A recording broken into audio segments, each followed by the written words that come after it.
დღეს სასრიალოდ ბავშვებთან ერთად გუდაურში ამოვედი. ცოტას ვისტრიალებთ, ახალ რაღაცებს ვასწავლე და ზუმერის მიერ გამოგზავნილ ტექნიკას გავტესტავთ. ეს გვაქვს DJI Osmo 360 და მეტას ახალი სათვალე Oakley Meta.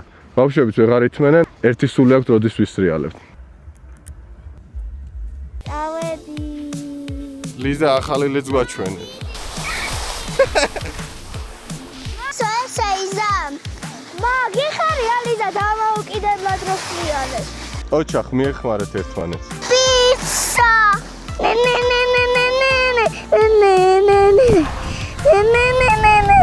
ჩვენ ვარჯინო ესა ხო? ეს მარცხენა. ორივე ერთნაირადაა? არა ლამაზია. ვლები როა. რომ მიდიხარ. აი ესე. აბაცადე. აი ეგრე. არა უშავს. დაღმართის ხარეს ფეხები. შეიძლება კიდევ ჩამოსვი. იყვარს რეალი. ზოგჯერ ყველაზე ძვირფასი მომენტები წამებში იმალება. ზუმერის გაჯეტები კი ეხმარება ეს წამები საუკეთესო მოგონებებად აქციო.